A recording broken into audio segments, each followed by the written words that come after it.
Marseillaise. Played.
Morning, everybody. Thank you to Michelle Kinney, who's not here, for putting that in. That is my favorite scene of all time from any movie. Michelle making me cry every time. Every time. Morning, everybody. I'm Julie Yurgitsky here with Dana DuBois and Lawrence Linderman. Welcome to Saturdays for Sanity. How funny. So I did not know Michelle was putting that in. She just texted us that she wasn't sleeping last night as she put all these assets in. And I guess that was an asset that she put in. But I just mentioned this to my husband because I just got an invitation to go run supplies in Ukraine from the Polish, from the Polish border over to I guess the front lines, and I really want to do it. I've been invited to do this for some time. I have I have a husband and a son who are looking at me like I'm crazy and say it's too dangerous. And I literally said to him, I go, was Victor Laszlo thinking it was too dangerous to be doing what he was doing when he was doing it? I got no response. And here's Victor Laszlo doing what he was doing. Best movie of all time, best scene of any movie of all time. I will be the first person to say that Victor Laszlo is the hottest man in all of cinema. And Ingrid Bergman was so lucky to end up with him and not with Rick in Casablanca. I'm sure she had an incredible couple of nights with it that she probably didn't have with Victor Laszlo, and I'm sure it worked out well for her for a couple of nights. But long term, Victor Laszlo was the better bet. Yes, I fully agree. I need to go back. I haven't seen the movie in full, end to end, in probably like 2 decades. I need to go watch it. That inspired me to go watch it again. Movie? What's that? You've seen this movie, right? Dana, or you have? Of course, absolutely. I've seen it, but it's been so long. Guys, oh my God. I feel like we should do like a Mayday viewing of Casablanca. Let's do it. I'm in.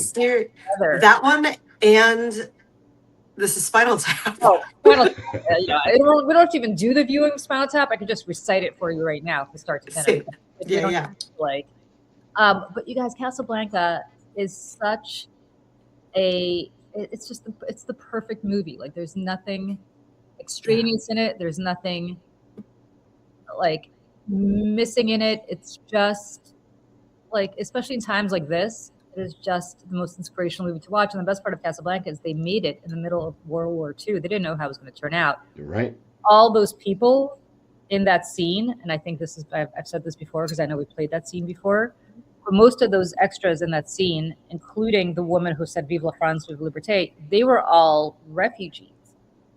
They were all French. A lot of them were French refugees actors who'd made their way somehow, much like in this movie, to the United States. And so those tears were real. Because it was 1942 and they had no idea how the war was going to go. So intense. And just I think about it and I want to cry. And Victor Laszlo, you are the hottest, and it makes me want to go run supplies to the Ukrainian military all the more. That is an amazing opportunity, Julie, and you should do it. And I'm sure you've read Ken Harbaugh's latest in the Atlantic. With Ken Harbaugh. Oh my God! Yeah. Do it. And can I come with? Yes. The answer is yes. I shouldn't be saying yes, but I'm running into a little bit of obstruction here at home about doing this. I would take my son. I can understand why. I applaud you, and I also understand the caution. I mean, let me say this. I am Russian, as people know. Yes. And I am deeply, when I say ashamed, like this must be how Germans felt when, good Germans felt when World War II began. Like, oh, yeah. So deeply ashamed. I mean, I come from the Soviet Union, and so therefore there really weren't distinctions like about which part of the Soviet Union you came from, right? So if you came from Kiev, you came from Kiev. If you came from Moscow, you came from Moscow. I came from Moscow. Plenty of people I know and when we first got here, we're friends with.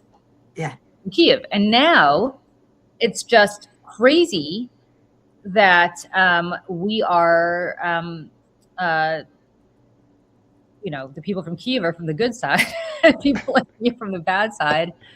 And then on top of that, I think you guys know I'm on Putin's hit list. Like, he put me on a list of Americans who are banned from everything he put in Russia, which is crazy train. I saw that list. I don't know if I told you this. That list came out, and I'm looking at it. And I'm like, Joe Biden, Lloyd Austin, okay, this makes sense. Oh, a bunch of senators who really are anti-Russian, okay, this makes sense. And I'm literally looking down this list, and around number whatever it was, I'm like, okay, this makes sense. And then I'm like, Julie Roginski, what? Like, it was such an out-of-body experience. I was like, what? Wow. I know her. I'm like, I know her. I'm like, Joe Biden makes sense. Julie Roginski does not make sense. Like, who the hell cares about what I have to say? I guess the Russians do. But how many people were on that list? Like, I think about 900. But it was like, it was mainly elected officials and journalists. And I think if I had to trace it back to what it was, when I was at Fox, I used to really go very hard. Fox crazily gave me my own show on Fox Digital because nobody paid attention to Fox Digital back then. This is like a decade ago. Yeah. And sure. I had this incredible producer who were like the little resistance in the building. And we had this show called The Clapback, which a lot of people in my generation are like, clap? Like what? But it was explained to me that the clapback is what the youngins do. That's funny. I'm not kidding. Everybody I spoke to my age, I'm like, yeah, the show they're calling The Clapback. And literally all of my friends are like, the clapback? They're like, you got the clap and now it's back? I'm like, no. Yeah. So I'd never heard that. Yeah. Talk about language emerging over time and evolving over time. That's hilarious. Such a difference between Generation X, us, and then what this was. A clapback, as I found out, was, like somebody like takes a shot at you and then you clap back at them, you hit back at them. So my whole show was I had all these hate tweets coming at me because obviously I was a token Democrat at Fox. So I would literally address those tweets live on air. But what I would do is I would also go speak Russian into the camera and motherfuck the shit out of Vladimir Putin. And the Russian embassy would call and complain to Fox. And Fox was like, we don't even know what the hell she's doing. It's it's all Russian to us. Yeah, it's all Russian to us. And they're like, and the Russian embassy was like, no, she's a Russophobe. And I was like, how could I be a Russophobe? I'm Russian. Like, and that's how I got away with it. So I think that's what got me on Putin's list, which is interesting because they actually cared about what I had to say. Yeah. That is amazing. You showed a clip previously of you speaking Russian into the camera, and it is so magnificent. Yeah, well, thank you. But I think that's what got me on the list. So now I'm like, fuck it, I want to go to Ukraine. I want to, my husband is currently telling my son that this little dog that we got is now chewing up the floor. Having now chewed up all the furniture, she's moved on to chewing up the floor. Oh, well, good luck, guys. Julie's going to Ukraine. Have fun with Maggie. I want to take my son with me. I'm like, what a great college application essay. And my husband's like, this is all you think about now. You think about everything through college application essay prism. And I'm like, I know, but what a great opportunity. But what a great essay. Oh my What a God. great, I know. Actually, Dana and I thought the same thing, but what a great essay. I know. I'm in, Julie. I'm not kidding. If you can swing me an invite, I'll go with you. I mean, how amazing would that be? You guys, this is like the righteous cause of our lifetime. Everybody's It focused. absolutely is. So I'm gonna have to work on my family here. But anyway, so you guys, how was your week? You know, it was a strange week, but it was all right. It was yeah. How about you guys? I mean, mine was good. I wrote a thing that kind of went viral, and Oh I'm my God, Lawrence. surfing We're getting the. into that one. Could we talk about this for a second? This is a very heavy topic for Saturday, so I don't want to dwell on it too much. Other than For sure. to say, Lawrence wrote, go to Lawrence's Substack. I'm grabbing it right now while you guys talk. Oh, thank Lawrence you. wrote, like, it's very rare that somebody can make me cry. Well, it's not rare that somebody can make me cry with their writing, because that's what beautiful writing is supposed to be. But this made me cry. Oh, Julie. And it was so beautiful. It was about Lawrence. It was about your identity. But I think you write a lot about being a gay man, but you don't write a lot and have not written a lot about being a Jew.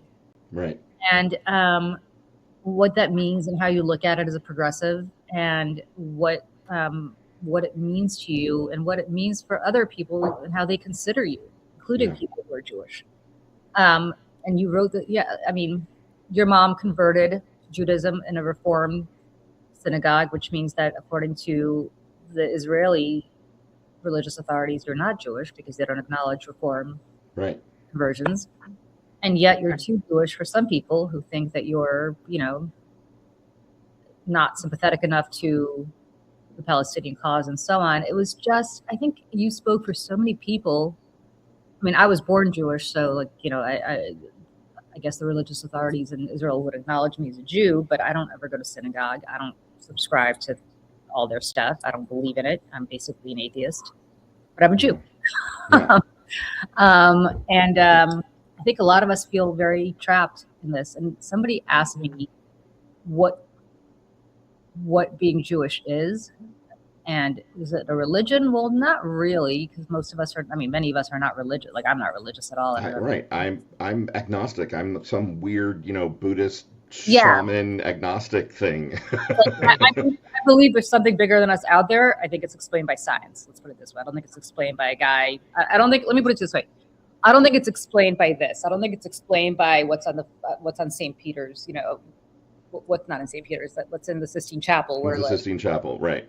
Where God is touching Moses, right? Like, I don't think it's. I was wondering what you were doing there. I got it. I immediately knew. Like, she's doing the Michelangelo. Michelangelo's Sistine Chapel. Remember that? Do you know what I'm talking about? Yeah, of course. What did I just do to my camera? Yeah. Oh, Lawrence, where'd you go? Oh, there you are. I hit a thing on my keyboard. Yeah, so I don't think for me, it's not a religion. For me, is it an ethnicity? I mean, I'm white. Right. Well, you're white now in 2026. And when we first came up, when the Jewish people first started coming to this country, we were not white in the same way that Italians and Irish people were not white. Right. I mean, if you ask Tucker Carlson, I'm not, but I am. If I had to check the box on the census and they asked me what my race was, I would say I'm white. Oh, for sure. So but there are plenty of Jews who are not white. Half of Israel is not white. Half of Israel, So, and then somebody said this to me, and I was like, this makes sense. Back in the olden times, like back when Judaism started as a religion, and it's the only religion that outlived this, there were tribes. There were tribes of people. Yeah. And so we're a tribe. Right. That's all we are. Literally. Literally.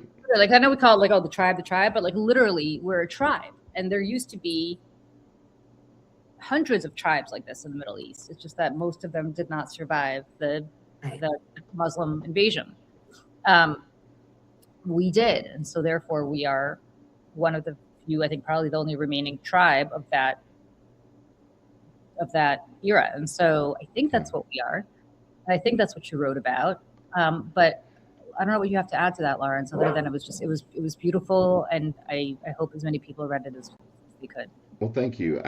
That means the world to me, Julie. It really does. And the thing that motivated me was, and this is going to sound maybe crass, but it's this impending fear that the Democrats are going to rip defeat from the jaws of victory, because we are going to tear ourselves to shreds in 2026 and through 2028 over, the Jewish question, not to use a freighted phrase. But, the point of the essay is I have a very complicated relationship with Judaism for a number of reasons that I outline in the essay. I have a very complicated, even more complicated relationship with Israel. And I know, Julie, that you and I may not agree on some of these words, but I have called what's happening in Gaza genocide. I despise Benjamin Netanyahu, as I know you do too. Yeah. I think that he deserves to be, tried for war crimes in The Hague. And yet, none of this is good enough for a certain element of the rising left, which views just the word Zionist and Zionism and Jewish as all equivalent, and a petard upon which we should be hoisted and punished and tried and crucified, right? To mix all my metaphors up there. That was a good one, Lawrence. Another Jew was once crucified. Yes, go ahead. Right, exactly. And I don't like the word Zionist. I've never used that word to describe myself, right? I mean it in the most generic, original, do I believe that Israel and Palestine both should exist and have a place on the map? Yes. And so I feel like I'm standing here holding, someone ran by and put the sign Zionist in my hands, and I'm standing here holding it, and I'm realizing that I won't drop it. I won't let it go. I won't release that word, because if that word means what it originally meant, which is that Israel deserves a place on the map. And yes, everyone, I know that Palestine deserves a place on the map as well. But if it means that Israel is the only country in the world that is being asked to dissolve because it has an administration that is currently committing horrors, and because it was founded under questionable circumstances, for God's sake, every country in the world doesn't pass that, the United States should be the first to give up its charter. Yeah. I think that's right. And I also resent the fact that people who are not Jewish have now just determined what they've redefined what Zionism is, right? They're telling me that I'm wrong. Right, out from under us. Under us. Zionism has always been belonging of the Jewish people to literally return to Zion. It is in our liturgy. I'm not religious, but I did go to a very religious Jewish school when I first came to the United States, just because my parents had no other money. So I know, trust me, I know my Jewish liturgy really, really well. Yeah. One of the three of us should. Yeah. All the daily prayers. It is certainly the Passover Seder when you say next year in Jerusalem. It is constant, belonging to return to Zion. And Zion is interchangeable with Jerusalem. Now, that's all. That is all it is. For the Jews to return to Israel, to Zion, which now is called Israel. Could have been called Zion. They chose to call it Israel. So that's all Zionism is. It's not about killing babies. It's not about taking, it's not about there are crazies in the Israeli right who've now said from the river to the sea, all of Israel is going to go back to the biblical outlines. That's insane. The Palestinians, of course, should have their own homeland. Of course, what they're doing, building up and expanding Jerusalem more and more and more into the West Bank to make sure that they're not going to be able to get any part of Jerusalem is wrong. Right. Back to the 1967 lines, except for East Jerusalem, which I think should be sort of international buffer, because you can't totally agree. Yep. Can't prevent Jews from visiting their holy sites. But the hatred that I think has been directed at some of us is really scary. And I'm so glad you wrote this essay. And I don't really want to dwell on it too much on a Saturday, because it's Saturdays for Sanity. Right, for sure. More than anything I appreciate you mentioning it, and I'm so touched by your compliment. It has gotten a lot of traction. I just encourage people to read it. And next week I'm coming out with part 2 that is actually more hope-based. Oh, I love that. That makes me really happy because I need a little bit of hope. I'm in a dark place. I have to say, after Tuesday's elections, I was up in Boston, and I will stop talking about negative stuff. We could talk about our favorite topic of the week, Taylor Swift wedding.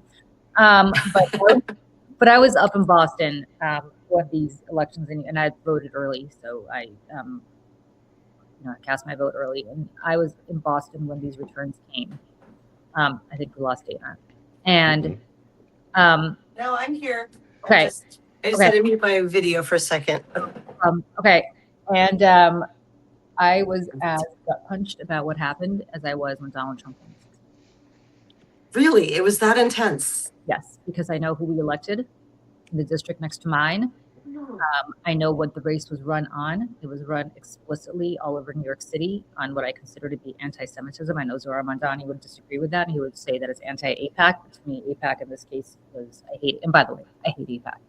But yeah, AIPAC was a stand-in for Jews and the power, the Jewish money, which is such a fucking old trope that I can't take it. And I saw what was happening to this party that I devoted 30 years of my life to. And I understood that the leadership of the party missed its moment because this was all a reflection for a lot of people on the fact that the party was unable to stand up to Trump the way they should. Maybe if they hadn't written sternly worded letters and actually done something, it would have been a better outcome. But the reality is we've just elected some very dangerous people to Congress, including a woman who doesn't believe in, interracial marriage. Right. You tell me how that's progressive. Yeah, interracial. Did you just say interracial marriage? Not believe in interracial relationships. Oh my God, that's crazy. I know that my camera a lot here. Yeah. And so my point is, like, I live in New York. I cannot tell you how many. I mean, like, half the people I know are in interracial relationships. Like, what? Like, are you crazy? Right. Yeah. No. Julie, I'm fully with you. Like I like Brad Lander. Do I know if Brad Lander is the better choice than Dan Goldman, who was a very skilled legislator? No, I'm not sure that's the choice that I would have made. But when it comes to Chevalier, we have to talk about this. We have to, because I feel like somebody who's very charismatic ran on a platform that is very scary and holds beliefs that are not congruent with big tent democracy. They just aren't. Yeah. And, and Kenny, again, it's not anti-Semitism. It's the things that was going on in Israel is anti-Semitism. Brad Lander is a Jew. Yeah. Okay. We know Kenny. We know Kenny. You're telling 3 Jews. Yeah, we know Brad Lander is Jewish. Yeah. And I know please Brad. Don't Jew-splain to 3 Jews. I know Brad Lander personally, and I know Dan Goldman personally. Our kids actually go to school together. Of course they do. Julie, you always have the behind-the-scenes tea, and I'm so here for it. Yeah, but because New York's a small village. As much as everybody thinks New York is a big city, New York is a small village. 1 degree of separation from everybody. It's not trust me. And so I'm just going to say this to you: this entire race was run on Israel. It wasn't run on Medicare for all. It wasn't run on affordability. It wasn't run on the fact that in this particular district, people cannot afford to, the rent is really too damn high. It has gotten so gentrified that people can't afford to live there. But the people who have moved in, the young people who gentrified it, now are like, oh, no, let us virtue signal about Israel. And that's not what, the majority of the people in the Dan Goldman lost and Brad Lander won because Zohar Mamdani used all of his political capital to get Brad Lander over the finish line. The same thing as he did for Chevalier, the same thing as he did in his neighboring district as well, for another congresswoman-elect or presumptive congresswoman-elect. And I'm telling you right now, Zohar Mamdani doesn't give a rat's ass about anything but Israel. That is why he got involved. That is the only reason he got involved. The people in the city of New York care about it. If I polled random people on the street and said, tell me what your number 1 through 100 issue is, I guarantee you Israel would not even pop. It would not even pop. So, yeah. there you go. Yeah, the last thing I'll say about this is my motivation here really is we have far too many important things to do in this country. And I said it in the essay, and I hope I made it clear. I'm an American. I've never considered myself anything other than an American. I care about us getting Trump out of power. I care about Democrats absolutely sweeping in the midterms. I care about us retaking the presidency. And maybe I'm Cassandra, but I'm seeing a vision of the future in which we tear ourselves apart and over this topic. And I think we should be wiser. I don't think we should fall for the trap. Yeah. Yep. Agreed. Okay. Yeah. Friends, there is a wedding taking place next week. Oh my God. Thank you for the segue, Julie. Madison Square Garden. Yes, there's a wedding taking place next week between two people who I couldn't care less about, but other people apparently seem to care about tremendously. I care, Julie. I do care. Okay. I am an unabashed Taylor Swift fan. I'm not particularly a Travis Kelce fan. I am not so into her music. Yeah, that's fine. Not my cup of tea. And I'll tell you why. And I will tell you my problem with Taylor Swift. I think she's completely. I mean, I appreciate that there are a lot of young girls who see themselves in her. I've never. She seems to me like the most self-centered, narcissistic person of all time. Like everything's about her, everything's about her feelings, everything's about getting revenge on the guy who screwed her. And this wedding seems to be a reflection of that, in that they're apparently, now Lawrence has a theory, and Michelle said her theory. I'm going to credit Michelle with this theory, but I share it with her. Ostensibly, false flag. Ostensibly, yeah. Taylor Swift and Travis Kelce, who seems like a complete and utter seems like a nice guy, but a complete and utter dope. And my prediction, this is going to sound very cynical, so I'm so sorry. But Julie, the booty on that man, come on. Really? Yeah. Oh, yeah. Oh God, Lawrence. Travis is a total Lawrence type. Really? I've had a crush on Travis Kelce since way before Taylor made him cool. Really? Oh yeah. Wait, I'm gonna mess this up. Isn't he a tight end? Away, for sure. Are you kidding? Oh my God. Yeah. He's a tight end? Okay. Is he a tight end? Back me up here. I don't know. Yeah, no, the position he plays is called a tight end, right? Okay. So, by the way, nice. Okay. But what the gayest thing I've ever heard. Right. Thanks, football.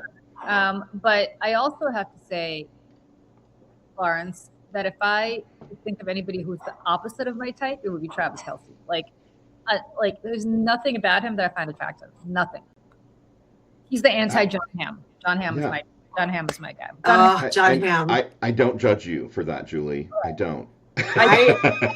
Julie, here's my thing on that, because I do have thoughts on this, because I was late to Taylor Swift, and it was my own internalized anti-feminist nonsense.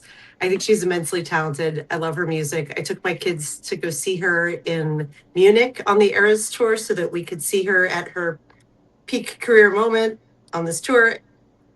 I like the soft boys, and Taylor likes the soft boys. Taylor spent her whole life with the sad, willowy, schmoopy, arty types who did not serve her well. And then she found a complete golden retriever, big sports dude who just worships the ground she walks on and wants to make her bigger. These other men were it's very hard. Women who, as they come into their power, have a hard time finding men who can keep up.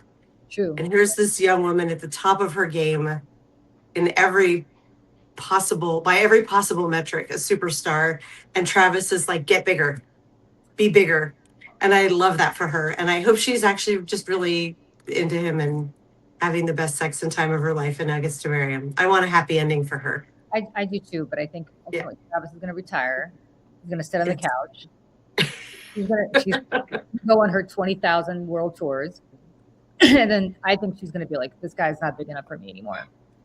That could be true, but he has Hollywood ambitions. So I think there's strategery that's happening to make Travis as big or bigger.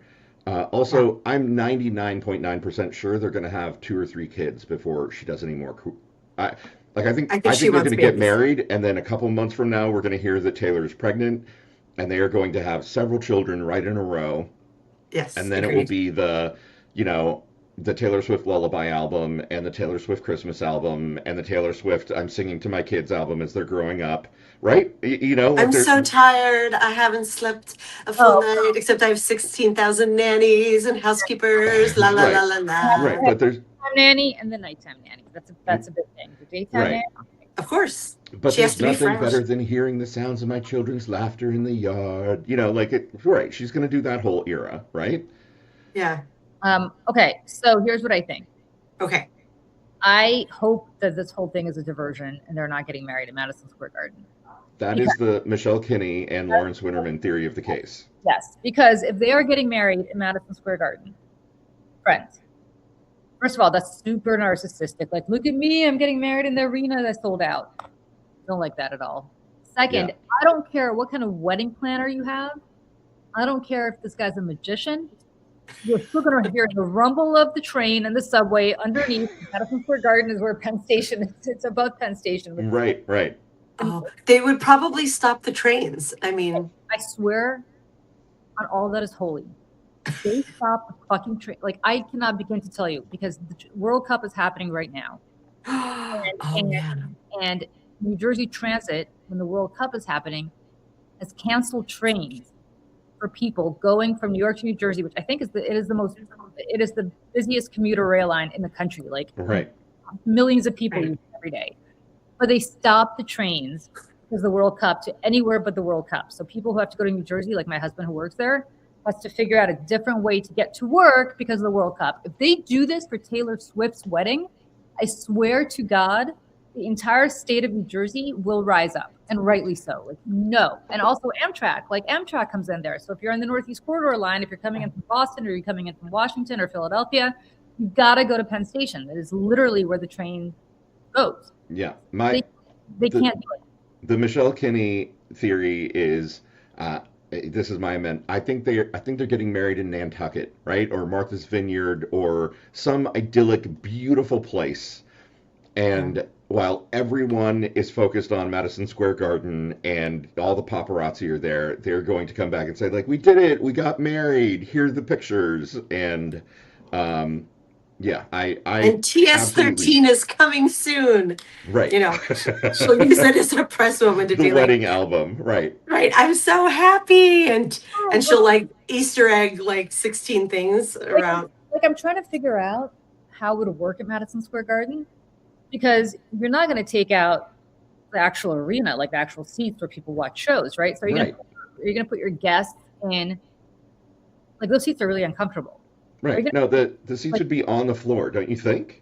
But you're still and they'd velvet curtain away all of the stadium seats. I don't know what Madison Square Garden is like, but other stadiums. You're gonna what are they gonna do? It's like a normal arena, right? Right. You're gonna do to the seats above, and then are you gonna take Mark Messier's number down, like the Rangers, numbers are hanging from the rafters? Are you gonna take those down? Or not? Netting and flowers draped from the ceiling. Right, and velvet. A lot of velvet to mask the sound, the echoic quality of the arena. But it's still all it's all, what's that? Like cinder block. It's basically right. It's cinder block and hardwood floor, or No, not even hardwood floors. Cinder block floors. Yeah. With beer from 1974. The cleaning crew she'd have to have in there for him. God knows, get the what? So right. The first show after her wedding there would be the cleanest show you would ever experience in Madison Square Garden. Somebody's gonna have to let my dog in who's waiting outside. He's hello, family. Can you let Hagrid in? Family. It doesn't seem. The only thing that seems logical about Madison Square Garden is the ability to put security everywhere to keep it, I could see them trying to make a tiny space within the giant one, and then putting a huge security border around it so that nobody's getting. Right. And Dolan's cameras are going to take pictures of everyone inside the building to make sure that no one is sneaking in. But Madison Square Garden is also located in Midtown Manhattan. where people go to, like, you're not going to have a security barrier. You can't, like, even for like remember when Trump came for the Knicks, but he also came to Madison Square Garden. God, that was so long ago. So long ago, right? And they closed off that part of Yeah. like that happened for an hour. It's not, like, it was quick because he came in and that was it. How long are you going to have a security barrier for? People have to go to work. There's bars right there. Like, you're not going to stop people from, like, going about their lives. I don't know. Is she supposed to get married? It's next weekend, right? Well, Like apparently- early 4th of July weekend. Yeah. Yeah, is the rumor. So she's apparently having a small, intimate wedding there for, like, just a few people, and then she's having a big party. The more I talk about this, the more I think you're right, Lawrence and Michelle. This can't work. Right. This is a whole PR It's ruse. a diversion. Absolutely. Right. Madison Square Garden is going to be the place that announces Taylor Swift 13, and the wedding is just going to happen someplace else. And right. I mean, honestly, that would be the biggest troll she could ever do. What about all the people who are already flying in to Madison? Like, she can't. They invited like half the world. So, like, she's a billionaire. I think all those people are being met at the airport with a custom limousine and driven off to, wherever, whatever fancy place, in the Catskills or whatever it is. Well, it's gotta be close, right? Like, you're going to be meeting at the airport, and then, like, it has to be somewhere in New York, and Right. can't. I mean, Julie, you tell us. Like, I'm sure there are 1,000 places in New York that are worthy of a billionaire's wedding, right? Like, Yeah. I don't know what could hold. Depending on how many she invited. Like, I don't know what could hold 1,000 people. Yeah. But yeah, sure. Can we talk about another singer who, Julie, if you don't like her, I'm really gonna be upset with you. Ooh, who's this going to be? Dolly Parton has just launched the first Dolly's Tennessee travel stop in Tennessee because she's getting into she's going to compete against Buc-ee's. Y'all know Buc-ee's, right? Buc-ee's. What's Buc-ee's?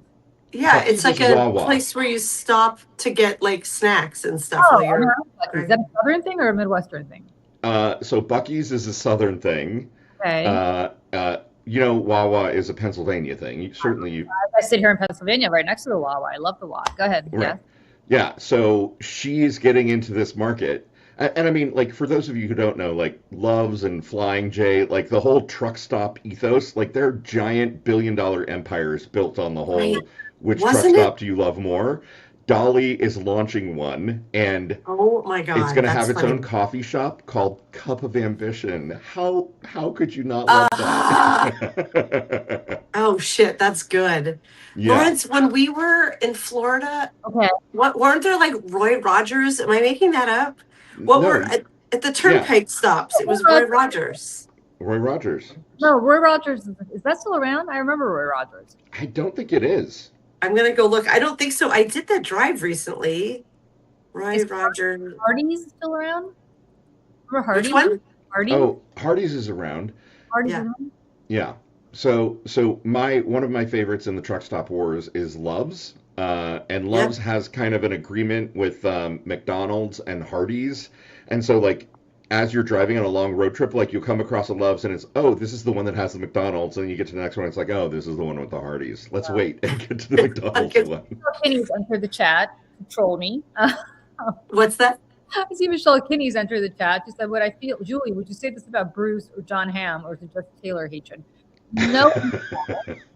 As you know, I'm not a big fan of weddings, period. I did not want a wedding for myself. It's true. My ideal wedding is to go to City Hall, get married, and move on with your life. And the only reason I didn't do that is because New York City Hall will only allow you to bring like 4 people with you, and my husband has many, many brothers.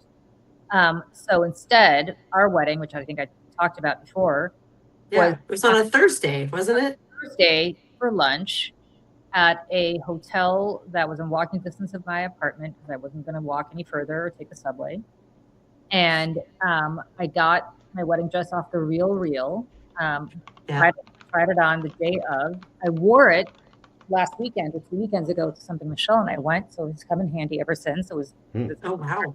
It's like a normal white daytime wedding dress, not even wedding dress, daytime regular dress. I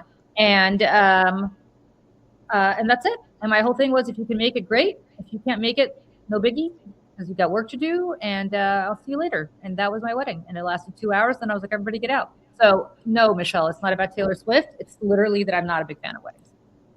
There you go. I'm a big fan of a party and like marking a milestone in the way you want to. It does seem strange to me. Like, of course, she's a very public figure. You couldn't be more public than Taylor Swift. I would think they would do something really elegant and beautiful and then share the photos. Like, he didn't make a really big public engagement. Right. They did that beautiful photo shoot. I'm certain they were likely engaged before that, and that was the photo shoot that he set up. 100% and they had agree, the Dana. podcast about it, but like everything about her is so intentional. First of all, beautiful and intentional. Like what were you gonna say? What was the other word that made Lawrence laugh? I don't know. I said egocentric, right? Egocentric. I said intentional, but also egocentric. Yes. Oh, okay. I thought you said egocentric, and I was like, it is. She's very egocentric. But it is intentional. Yeah. And is egocentric because literally her entire life has been, I write songs about myself, and that's what earned me $1 billion. Because it's right, and then there's something transparent and lovely about the way she writes. And maybe, you know what? I wrote a couple essays about the experience of going to see her, and I came to Taylor Swift through my daughters, and I was I came of age under an indie rock. I listened to like all the 90s, alternative, yada yada. I ran an indie music website in the aughts, and I was very dismissive of female pop stars. And it was through my kids that I started listening, and I was like, oh, this is actually really good, over and over and over again. And I was like, my God, like we used to have to like dive underground to hear these authentic women voices. I should be celebrating that they're at the top of the charts, that they're the ones who are moving our culture forward. And going to the Eras Tour just underlined and magnified it times a Google million before Google was a company and was a number. The way she showed up for that Eras Tour, and because she's Taylor Swift, like never missed a note or a step for almost 4 hours of performance that was like Broadway show. I don't know, I've never seen an actual Broadway show on Broadway, but a pitch perfect production at this, performing both for the audience and the giant screen behind her. Every era of her song was a different theme and vibe. I mean, millions of or hundreds of thousands of people saw this, so I'm not saying anything new here, but and then the way everyone in the audience showed up for her, and it was 90% women, but like people brought their A game. They dressed to their favorite era. The people in Europe made new traditions because the women in the hotel I was talking to were like, we want her to know how much she means to us. So like during the Lovers song, they brought these hearts and things. And my favorite, during the song Willow, on the stage, they have these like giant kind of golden orbs they're passing. And they started it in Amsterdam, and it spread that everyone came with orange and yellow balloons and lit their phones up with them. So the whole stadium echoed back what they saw on stage to her. Like, we're showing up for you, Taylor. And it was beautiful. Like, I'm getting chills thinking about it, that I was like, the lessons that everyone in this audience is learning about what it means to show up with like joy and professionalism are immense. And why are only the women learning it? And a few dads and gay men. I love that, and I've heard that about her. And I don't listen. What she has meant for young girls. And to her credit, she's a good role model, right? She's a really hard worker. She is intentional about what. Like, I'm going to put her music aside. It is not my cup of tea. But in terms of what she is, the lessons that she's teaching young girls, she's 100% self-made. I get that her father helped and blah blah blah, but the point is she wouldn't have got to the that she got to if she who she is. Super self-made, and I don't think manufactured by some record label the way a lot of other singers recently are. Right.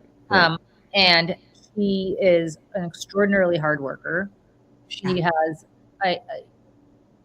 and I know that girls, especially who show up to her concert, feel like they're part of something bigger and something joyous and something magical. And for all of that, I think she's a very positive force. I'm not ragging on her whatsoever. It's a very positive force. in the world. I think she is. I think also, however, I think she is so intentional about her like I don't like what she did to Blake Lively. I think the minute Blake Lively ran into problems, Taylor kind of seemed to have disappeared. So I don't like that because they were like best friends, and all of a sudden, as soon as she got dragged into the Blake Lively thing, because Blake Lively said, "I have 2 dragons protecting me, my husband and my best friend," the best friend disappeared because it wasn't a good look for her, and I was like, that's not cool. I don't like that. And she also has these like friends that she goes through. She like cycles through them. Like then she has these fights with them as they kind of have fallings out. But Julie, what about when she enters her politics era? Because she's never entered her politics era. That's what upsets me. She has all the influence in the world, and she's going to. Here's my prediction for you. Taylor has a politics era in her future. I guarantee it. If she wants to run for something, no. You think so?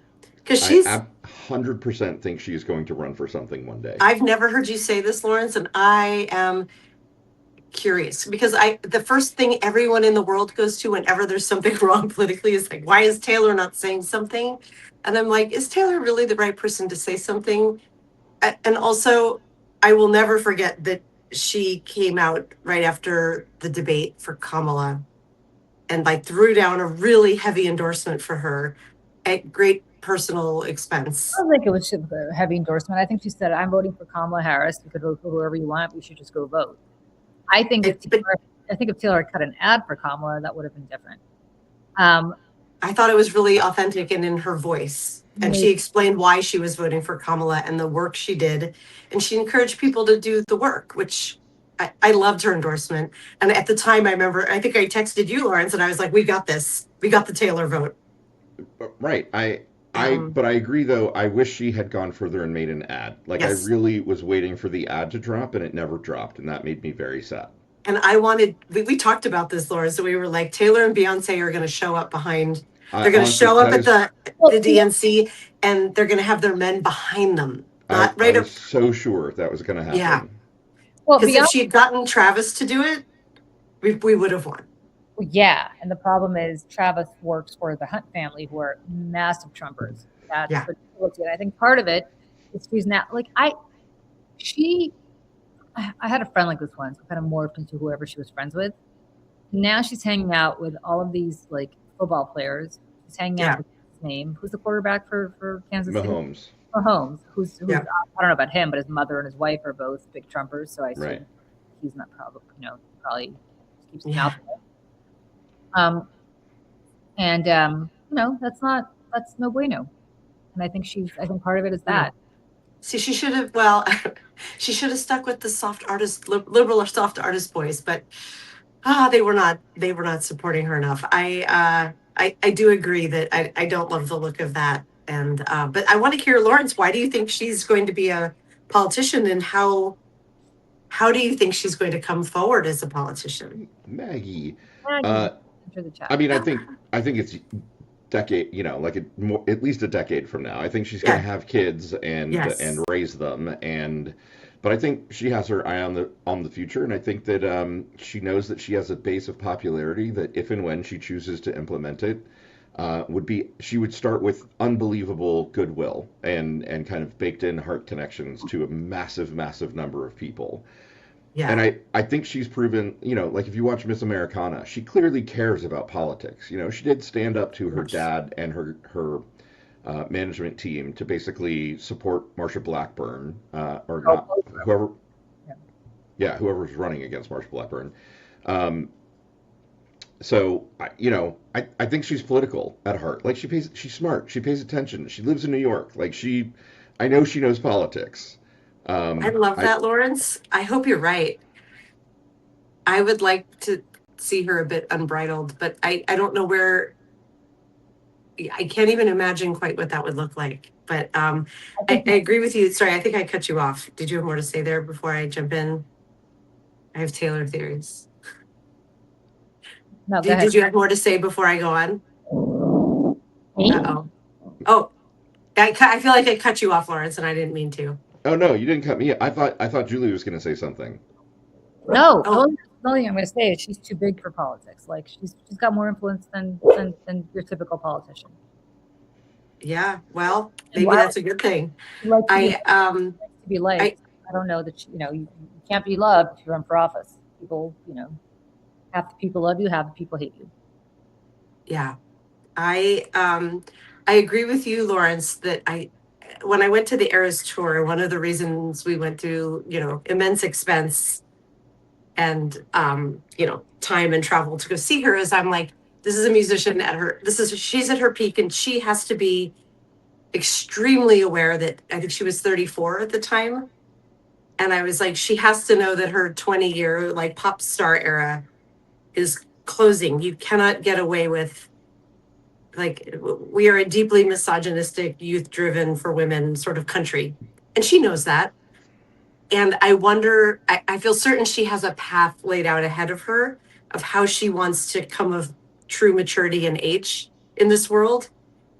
I thought more like movie director and kind of heading in that direction. I didn't think politics, but I'm curious to hear what, yeah, I would love to see that happen. But I see her, she's clearly always looked to elevate other women artists. There are so many, and some men, but mostly women as her opening acts. Excuse me, she has always elevated them. So I could see her moving into that space too. But They're probably just projecting. I mean, I can't imagine having that much money and that much power and not trying to make the world a better place. Like, I literally cannot imagine I think she having does. that power. I think What's that? I think she thinks she is making the world a better place for all the reasons. I'm sure you're right. I don't know. I guess I would dream bigger. Maybe she'll be like a Mackenzie Bezos at some point and just be like, I have all this money. Can I say that about Mackenzie Bezos? Like, Mackenzie Bezos and Melinda French Gates, are doing, in very different ways, are doing such incredible work. Like Melinda Gates, I don't think people even, because I would do a little work with them. Profit. Like, Melinda Gates is when I say like beyond intentional, I keep using that word about what she's doing, but she is like, you can't just get a check from Melinda Gates. You have to, she puts you through the paces. She wants to, you got to prove it. You got to prove it. And she is all to the good. And the stuff that Melinda French Gates, I shouldn't say Melinda Gates because she's her own person. The stuff that she's doing is so monumentally important. And it's so, people don't even know, like, people don't even understand because she doesn't make a big deal or a big splash about it. But the things that she's funding. Yeah, she's incredible. Truly making the world. And Mackenzie Bezos, or she doesn't go by Mackenzie Scott. Mackenzie Scott. Is doing something very different. You can't get to her. Like, there's no way you could ask her for money. One day you're the YMCA, I'm making this up, in Boise, Idaho, not even Boise, in some suburb of Boise, Idaho. Right. Yeah. For $1 million. Like, there's no, she works through, obviously she doesn't do this herself. She has people who recommend it to her, but you can't ask her for money. You can't apply. There's no, like with Melinda French Gates, it's pivotal. Of course you can. You can't even be invited to apply. It's just one day you wake up and it's like, here you go. Here's life-changing money that is going to take your mission from helping 5 people to helping 5,000. Right. It's not a massive number, but it's a massive number for that organization. For sure. And for that community, wherever they are. And I would love to be that kind of billionaire who's just like. Well, think about who their husbands are, right? Like, to Bill Gates' credit, the Gates Foundation is doing amazing work abroad. Yeah. They've been mostly focused, I think, in the past. I think he's starting to now be focused in the United States, but it used to be USA. More people are not dead because of USAID cuts because of Bill Gates. That's right. All the Epstein stuff. I know this is not a excuse for all the Epstein stuff, but the reality is he is 100% using his money for good. Bezos, on the other hand, is a complete and utter asshole who, I don't know if he was always that way or whether his wife influenced him. I don't want to blame the woman for it. Obviously, nobody's going to influence a billionaire. He is who he is. But the two of them are so conspicuous consumption with their billions of dollars, as opposed to and I know he's got some sort of nonprofit, but it's not. If I were his wife or him. Like he's not working anymore. I think he's still the chairman of Amazon, but I don't think he's right. He's chairman of the board, but I don't think he has daily responsibilities. You know, if I had that kind of money, I know exactly what I would do with it. Same, Julie. What would you do? Yeah, what would you do? Well, first of all, I have a nonprofit that I would fund. I would change the law so that people who had NDAs would no longer ever be silenced. Because we're about to, and I don't want to dwell too much on my nonprofit because it has nothing to do with this, but we're about to do, so for people who don't know, Gretchen Carlson and I both worked at Fox News. Both of us were two of the women who sued Roger Ailes for sexual misconduct. And we're bound by NDAs as a result of our settlement. And then I had a very horrible situation happen to me with a politician who I was consulting for, which really was awful and prevented me from helping a rape survivor when she needed me most. And so as a result of that, story so heartbreaking. Yeah, as a result of that, I founded this nonprofit with Gretchen, and our whole goal is to get rid of silencing mechanisms in the workplace. And the one thing that's never been studied, we passed laws, we've done a lot of stuff, but the one thing that's never been studied, this is what I would spend my money on. We are spending our money on it, but to the 2 to 5 business money, this is what I really would spend my money on, is the mental impact of these silencing mechanisms on people. The fact that the worst thing in the world that could happen to you has happened to you, or one of the worst things in the world that's happened to you, and yet you can't tell anybody about it. Yep. And you lie awake at night at 2 o'clock in the morning staring at the ceiling and thinking, oh my God, what the hell just happened to my life? But I can't talk to anybody about it. My NDA with Governor Murphy was so strong, and I got out of it so I could tell you about it, but my NDA with Governor Murphy was so strong that I could not speak to my husband. What? I could not speak to my parents. A therapist. I could not speak to a priest, a rabbi, anybody. How can an NDA keep you from talking to your parents? Anybody. Dana. I could not tell anybody I even worked for him. Next thing you know, it's going to be like, my NDA was so strong I wasn't allowed to think about it. Well, basically. So I did spend all my time thinking about it and thinking, Julie, this horrible thing happened. So the reason I say this is we are now funding a study for Columbia University that studies the mental health impacts of this, because as you can imagine, the mental health impacts of this are awful. Absolutely. Awful. And I never got raped. I never even, with Murphy, I just witnessed a lot of bad stuff. Nothing happened to me that was, Yep. Right. Imagine if you had gotten raped, or imagine if you had gotten discriminated against based on race or gender or disability or anything else, and you can't tell anybody about it. And the worst thing that ever happened to you got raped, and aside from the cops, you can't discuss it. Yep. Here's a really weird ethical question in the modern dystopian age we're living in. Are you allowed to talk to ChatGPT about it? Oh, what a great question. I think the answer is a good question. The answer would be no. Anybody.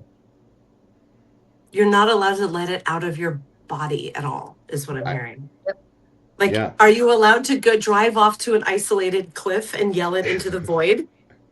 You know what? The only thing you can do. The problem is, the problem is you're forced to be a lawyer, and you're forced to be like, can I risk this? Can I do this?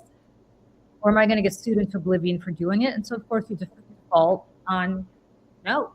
Because if you do ChatGPT, what if they sue you? And what if they get your search history? And what if they look it up? And all of a sudden they're like, well, Your Honor, she put it out and tried to Yeah, that's about the worst thing, because who knows how inviolate those systems are. But and the thing is, you think, and so I have had, forget me, the beauty of my life is I just, I made tremendous lemonade out of lemons, to the point where the lemonade has so outweighed the lemons that it's changed my life and it's become transformative. Yeah. But I'm talking about, thank you. But I'm talking about the women, mostly women, but also men who I've spoken to, and thousands of them over the last decade, because obviously people can't talk to anybody. So they call me, or they call Gretchen, because they know we're never going to betray them.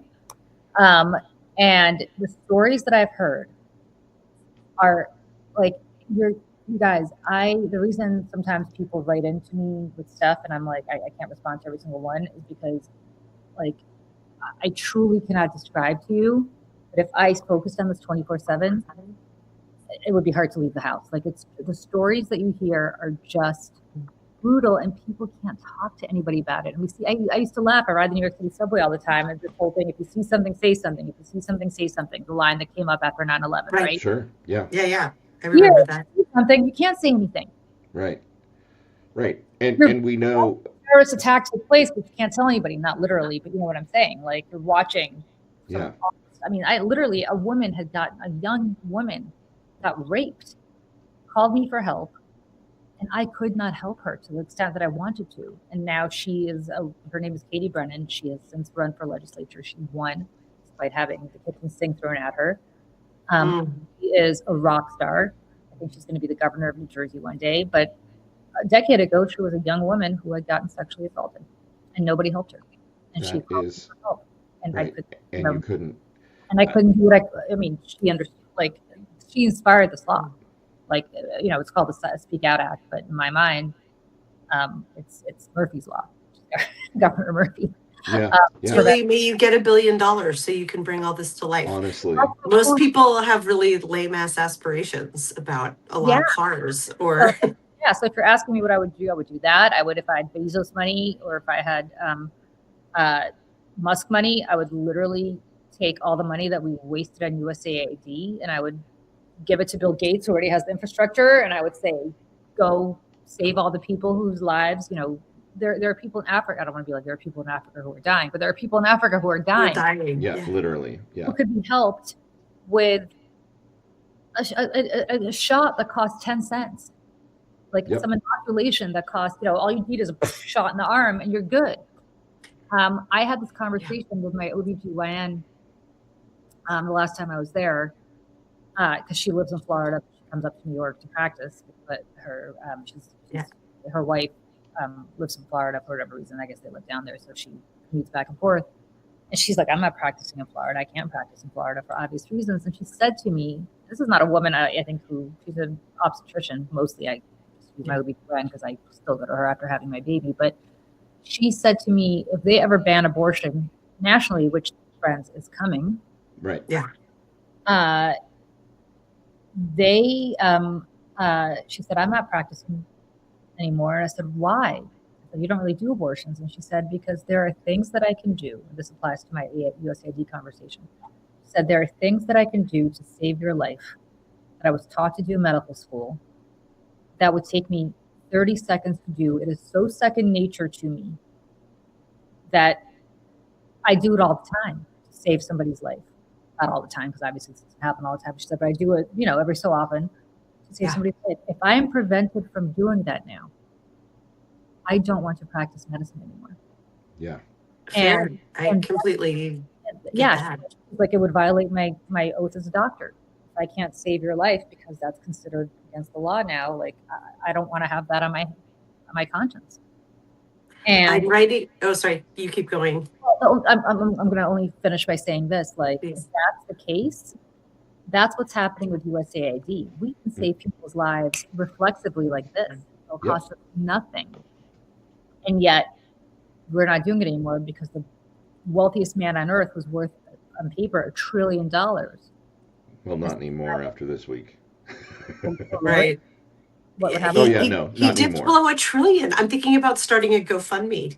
Do you guys want to pitch in? The SpaceX stock tanked enough that he lost a third of $1 trillion. He lost $350 billion.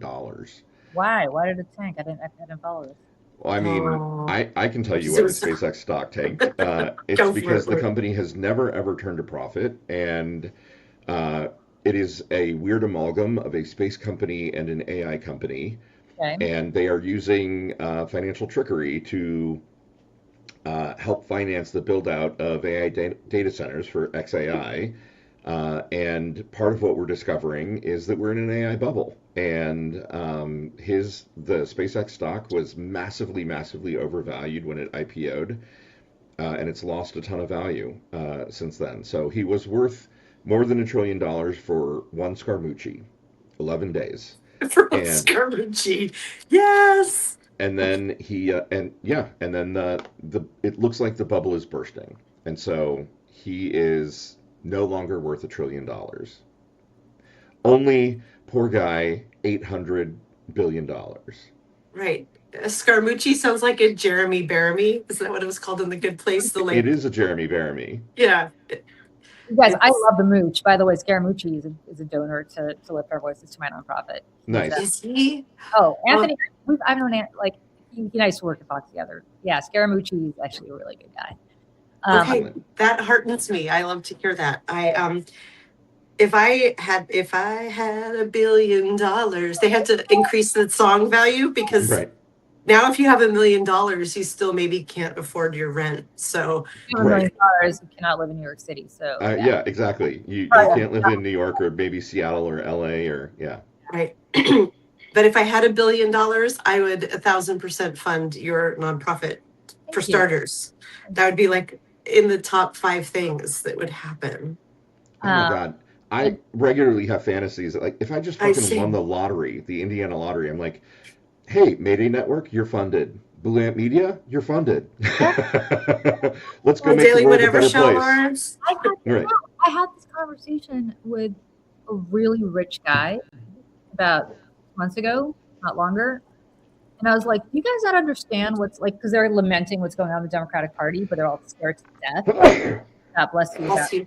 God bless you, donating a dime because they're worried about Trump coming after them, which is I mean, friends, the revenge fantasies I have about when we get back into power cannot be.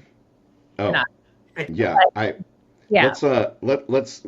have a wine date at some point and talk about those, because I am so in for the revenge fantasies for when we're back in power. Yeah, which are not going to happen because we're going to be the responsible party, and we're going to my God.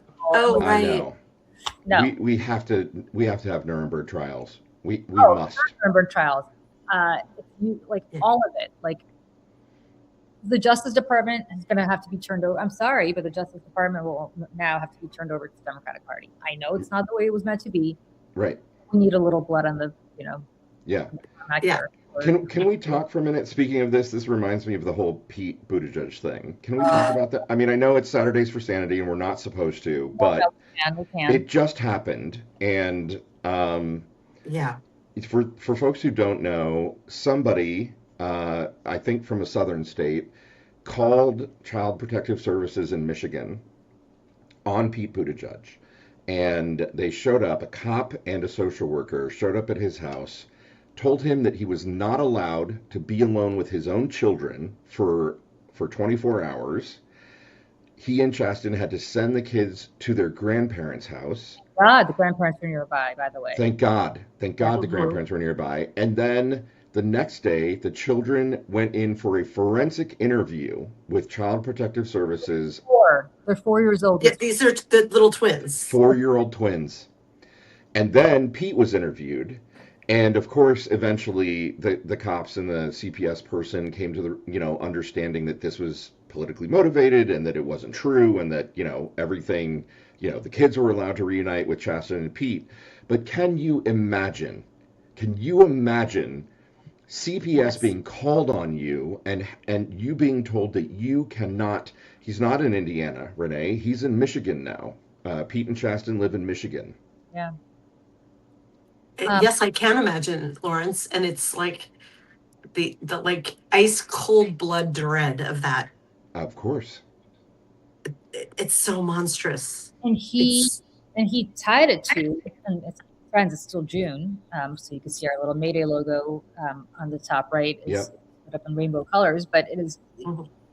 He said he thinks it happened after Father's Day when they posted a picture of themselves with the twins, and obviously it's 2 dads, and also because it's Pride. I think they did something for Pride as well because it's Pride Month. Yeah. I'm not even sure if this was LGBTQ related or just politically related. It happened to, and not, he could have been married to, I don't know what this was about. All I know is from a purely human perspective as a parent, and Dana, the thought of being separated from my child for 24 hours and not being able to be in touch with him and not being able to be in contact and not knowing what that means is the biggest punishment you could levy on somebody. Like, come after me all you want, but leave the kids out of it. And so whoever did this, That is inhuman. Right. That is inhuman. Like you want to go after Pete because you don't like. Listen, you want to go after Pete because he's gay and you're a fucking homophobe. Have at it. Go call him whatever names you want to call him. Go be an asshole. That is your First Amendment right. Like, fine. But to go after somebody's children and to separate children from their parents, and the children, luckily the grandparents were there, but they didn't know that. They could have gone into protective services. They could have gone to a foster home for 24 hours. Right. Imagine what that would have done to the kids to be separated from their caregivers. Yep. Right. They're 4. They can't have any understanding Right. of what's happening other than daddy is gone. What did I do wrong? Why am I not with my dads? And I can only imagine if this happened to, I don't know, Melania and Donald Trump. Oh, God. When Barron was 4 or 10, and how off limits everybody says he was, how off limits apparently he still is, even though he's a psychopath adult now. Right. Like, I mean, what the fuck is wrong with people? Like, that is just that. Like, these are kids. I know it's Saturdays, but like, I'm so glad you brought this up because these are children. These are kids we're talking about. Yeah. And folks are saying in the chat, like, it shows that there's no bottom with these people, and that is what is terrifying, right? Because we are about to enter some of the most politically charged years of this country's history. With the midterms and leading up to the 2028 elections and Donald Trump getting older. I mean, the dude isn't going to make it until the end of his term. Like, this is about to be some of the most contentious political times. I mean, I don't know, maybe that's hyperbole, but hyperbole. Yeah. Like, by the way, pray that he makes it because Vance is worse. Yeah, Vance is absolutely worse. Absolutely. Yeah. And imagine, like, if they're going to do this to Pete, imagine what they're going to do. They're going to, what somebody learned from this is that it worked, right? Yep. At some level it worked. Thankfully, only 24 hours this time. If we know anything from watching this, like, Lawrence and I have the daily whatever shows Effed Up Friday every Friday where we talk about the news. We make it a competition. And it's lighthearted, but we're doing it with a very dark intent, which is like, we don't want to end up being boiled frogs. We want to be watching how things are devolving. So yeah, a year and a few months into this administration, he lost his kids for 24 hours. What happens in another year and a half? Right. What will we accept? Right. If this is sort of a like, oh yeah, that happened, and we have no recourse. You can't tell me they can't find the person who did this. I'm sorry, we have like AI embedded in everyone's brains practically. Of course we can. And I hope they do. And I hope this person suffers the consequences of, first and foremost, wasting public taxpayer dollars. Yeah. Right. I mean, at the very least, they should get a bill for the police officer and the CPS personnel. And I don't know if it's a crime because obviously we have no evidence that this wasn't, directed at him because he's gay. I mean, I think we all know, but yeah. I don't think anybody got on the phone and was like, you get those 2 gay guys, like, I don't think it was that. But it was 100% that, even though they probably didn't say it.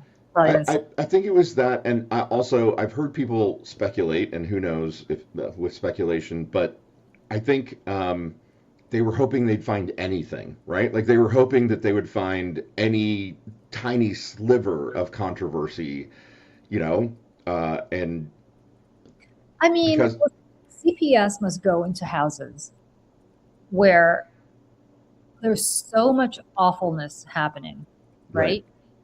That if you walk into a house and the house is messy or the kid's wearing a dirty diaper and running around and has a rash on his butt, like, I don't think they blink at that kind of stuff. I mean, I think it takes a lot for CPS to take the kids away. Oh, sure. Yeah, no, I'm thinking of the Simpsons episode where the kids get taken away from Marge because she put the toilet paper on in the improper underhand position. I'm an underhand toilet paper person, by the way. Really? Yeah. Mm-hmm. Nobody calls CPS on Julie because that, according to The Simpsons, is the wrong way. I am also, this is a big controversy in my house. I'm a big Charmin, like, extra soft toilet paper person. Oh, yeah. Same. And my husband is like, this is the worst toilet paper ever. He's into the tree bark. He's into the rough stuff. Yeah. Tree bark. I'm with you, Julie. Tree bark for you, Lawrence. Really? Yeah, I'm going to say something. It's really controversial. It may get us like banned from YouTube if I say it out loud. But I know why. Oh. Why? Butt crack hair. Men with hairy butt cracks can't use that soft stuff. It shreds on your hair. Really? That's Yes. Okay. I despise the soft toilet paper because it always falls apart. I have a hairy butt. fascinating. Why would my husband not share this with me? I mean, because how often does anyone other than me, who clearly has no filter whatsoever, talk about something like, do you have a hairy butthole or not? This would be a logical explanation as opposed to just yelling at me all the time about buying the wrong toilet paper and actually going out to the store and buying his own. And mine. Because no man wants to wipe their butt and have the toilet paper fall apart so that you're then touching poop. Are you kidding? Lawrence, have changed. Like, this has opened my eyes. This is like the most friends. I don't know what you come here to watch every week. But for me, this is the most useful piece of information I have ever gotten off of doing any of these shows. Yeah. Wow, did Lawrence just save your marriage? Because I feel like maybe he did. Suddenly, Lawrence, everything has fallen into place. Yeah. This is the contention of my marriage, and now I will accept. I will accept the rough stuff. I don't like it. Right. I hate it. Charmin falls apart in that situation. Charmin is not designed for that environment. Oh my gosh. Wow. Oh my God, Lawrence. Seriously, you should write. You should write about this, Lawrence. There you go. Right. Hey, my next essay is going to solve the Israel-Palestine question and also save your marriage because your husband has the toilet paper poop too soft, hairy butt question. Yeah. Yeah. Wow. The SEO hits on this. How are you going to keyword it? The more you know. Sean Donahue, not for nothing, but can't your husband shop for himself? He does shop for himself. That's what I'm saying. I buy. Right. He goes out and he buys the other toilet paper because he doesn't know how to say to you, Julie, baby, I love you, but that soft stuff shreds on my butt hair, and I can't have that. He can. I love him even if he had butt hair. I've never examined it, but that's okay. Oh my gosh. This Saturdays for insanity. This is fascinating. Wow. Lawrence, thank you. You have no idea how much I thank you for this information. You're welcome. Wow. Yes, I agree. I hate Scott toilet paper way too thin, but apparently,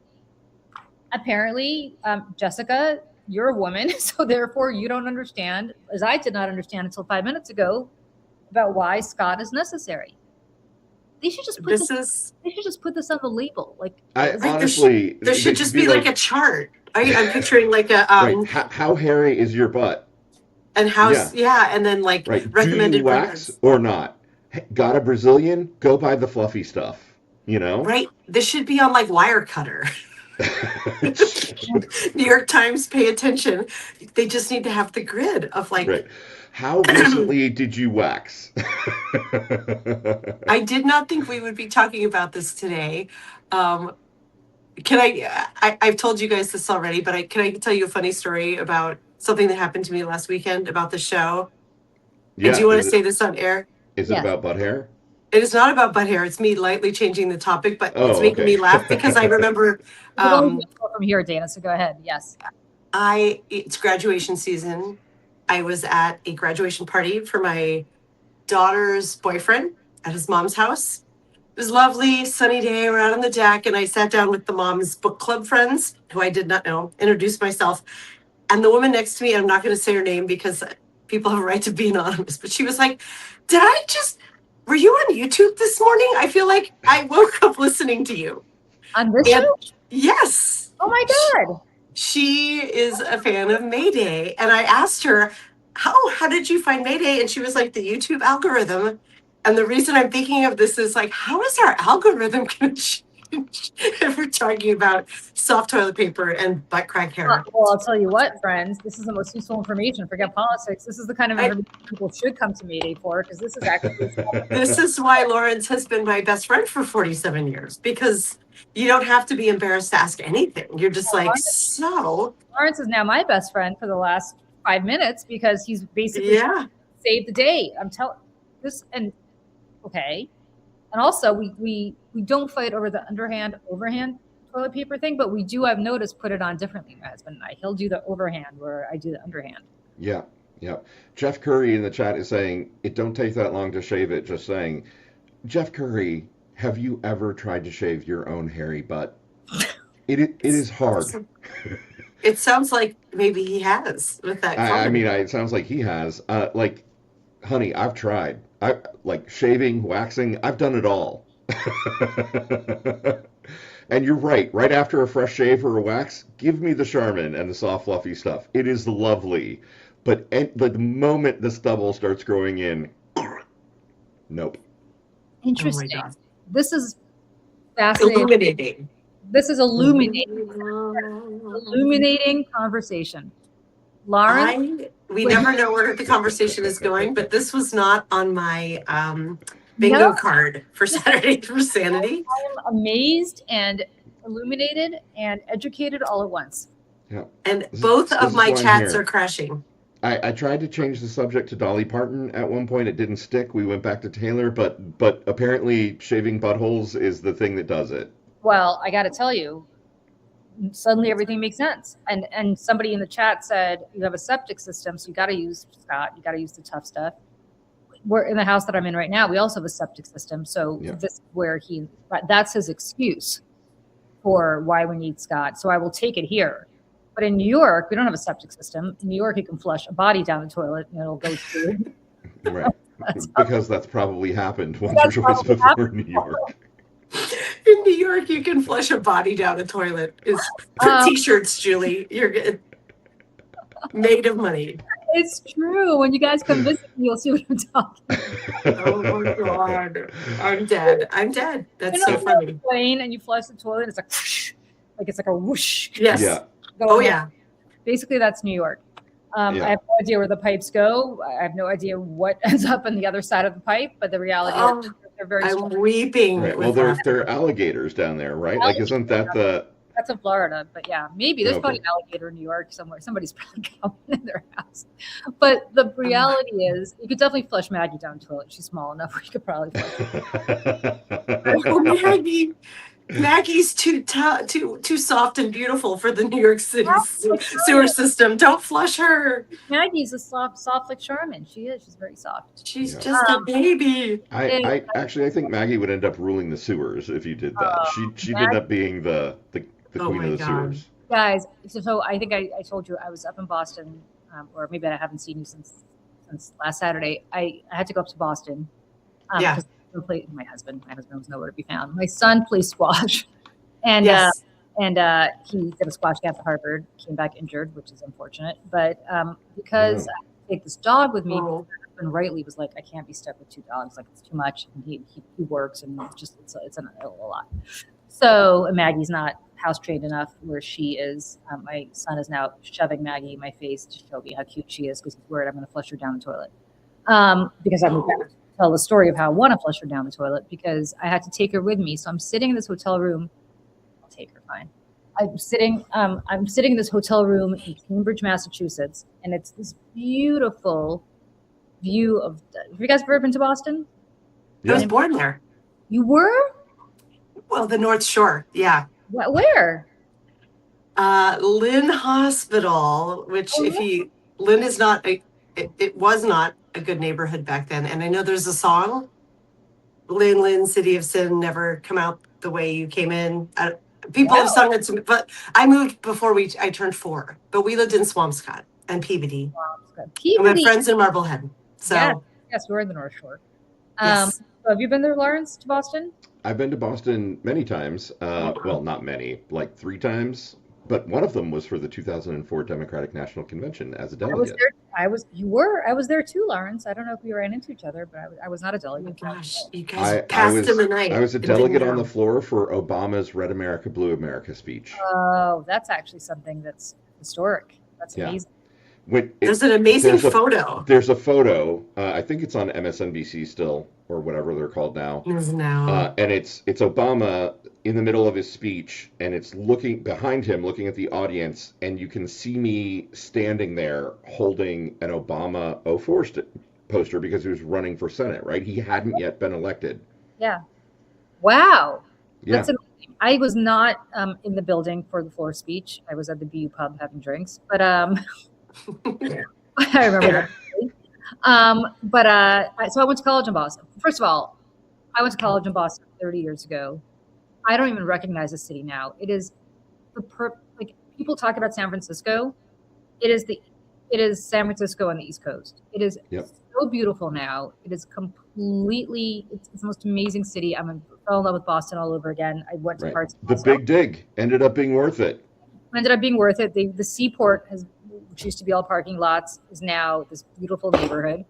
I was bored. I had nothing to do, and I have this electric car that I had to charge because God knows my whole life revolved around charging this fucking car. So I had to go outside the city to go charge it because God forbid Boston actually has chargers in the city.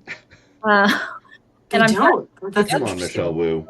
So I'm driving back, and I'm passing Bunker Hill, and I was like, I've never been to Bunker Hill.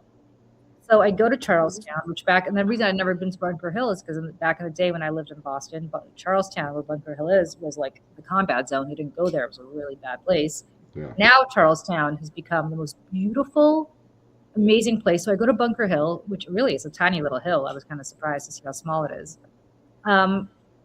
It's actually on Breeds Hill. It's not even on Bunker Hill.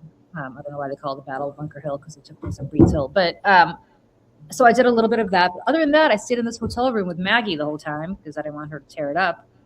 And I'm so sick of this dog, you guys. I can't even take it. 5 days of just babysitting a dog. Oh, but she's so beautiful. My son holding Maggie up. So people oh my God. She's so cute. She's so cute. Can she come stay with Uncle Lawrence in Indiana? Oh, you don't want her to stay with you, Uncle Lawrence, because she now bites furniture and she's into wood. So she gnaws on furniture. And when she's done gnawing on furniture, she'll start gnawing on your hardwood floors, which is what she's doing here. I've got 2 cats. They'll train her. They'll keep her in line. Oh, I can't visit Kira, you. My little Kira could watch her. My kids could watch her. They're very good with dogs. Well, I have to say, my son, I'm looking at him right now, he's so in love with this dog. All he does, he holds her like this, like a little baby, and she's like, oh, that's so sweet. The Cynthia Rice, our beloved moderator, says that she is the dachshund whisperer. So there you go. Tell me what to do, Cynthia, because this little dog is out of control.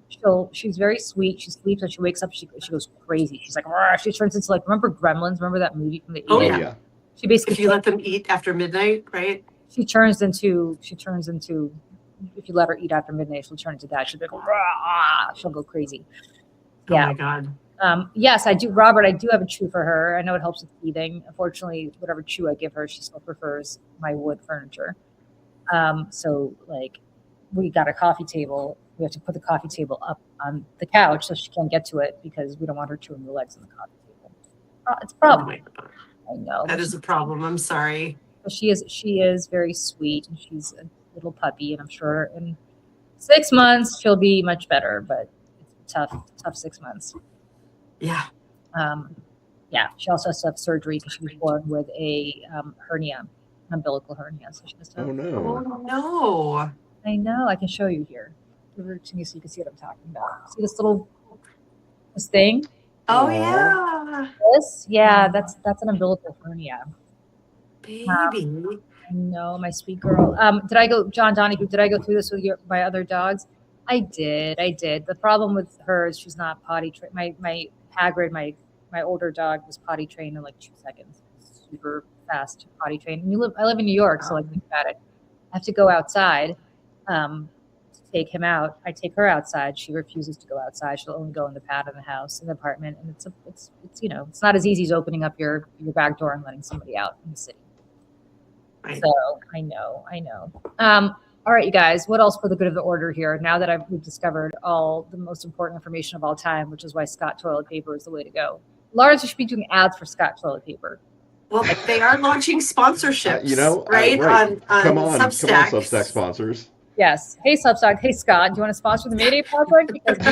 Well, and if Charmin wants to sponsor, because the women, were like Team Charmin. Yeah. Right. All the women in the chat, I noticed, were all Team Charmin. Right. And some of the gay dudes would be like, "Do you keep that pussy waxed? You need Charmin." Right. And then the rough and tough ones will be like, "No." I'm laughing because so there is a creator I adore. He goes by Speech Prof. He's huge. I'm not like making him up. He's on Substack a bit, but I see him more on Reels on Instagram. And he is a speech professor in LA, but he's a super ally feminist millennial dude, and he's just very funny. And I can't explain why, but he responded to a reel once, because he does a lot of like clapping back, going back to your show, about men who are claiming that real men have skid marks, that it's gay to wipe. So he was speaking back to these disgusting male influencers and just being like, why do you, and he pronounces it wipe when he does it. Why do you not wipe? And then he became known for it. So people kept sending him video after video to respond to. So now if you Google Speech Prof, like the first Google result will be like, doesn't wipe or something like that. And he has made reels about the fact that he is now associated with this, but he's very funny. And it's so I feel like this toilet paper question then has this other kind of cultural, political question of, or are there men out there who are just opting out because they're like, that's so gay, babe. Wait. You do my laundry. Dreams of glass. I'm a woman. I prefer the rough stuff.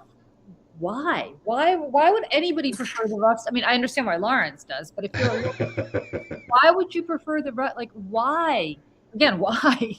It's like, really? It's no. It's, right. This is. Yeah.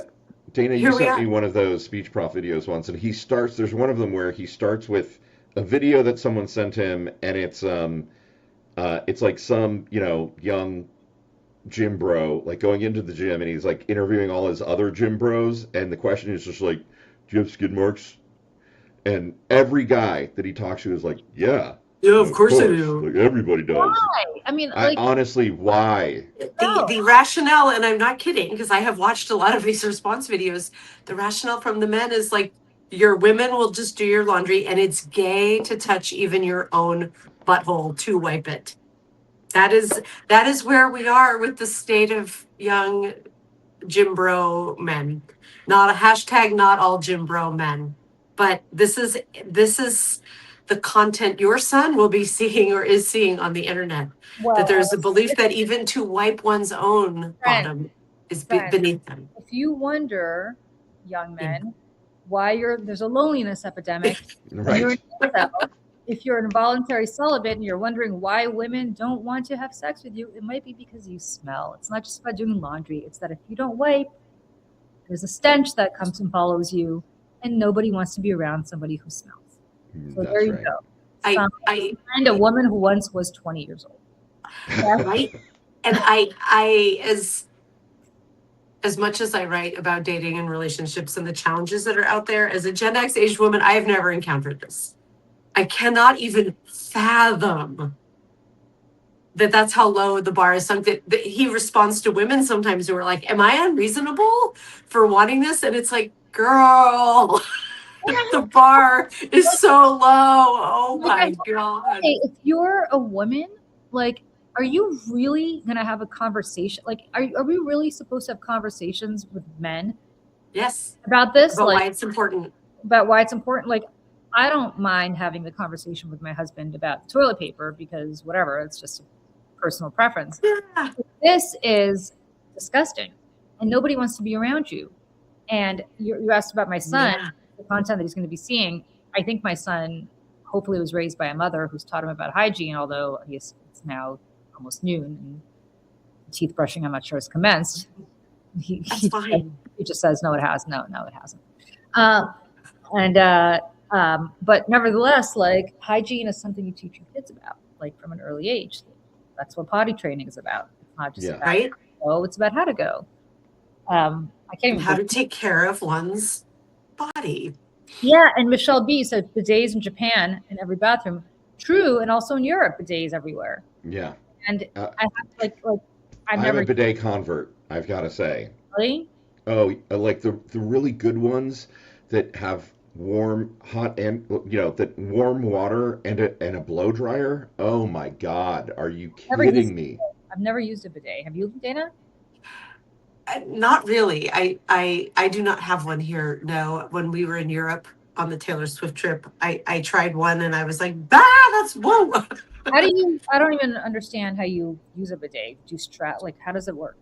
Okay, so they're new bidet toilet seats, right? Like you replace your toilet seat and you just sit on it. And when you're done doing your business, you have the remote control and you can aim where the water goes, front or back, and the temperature of it, and whether it's a steady stream or a pulse, and then after the water, the good ones have an air dryer that shoots a jet of air to dry you off.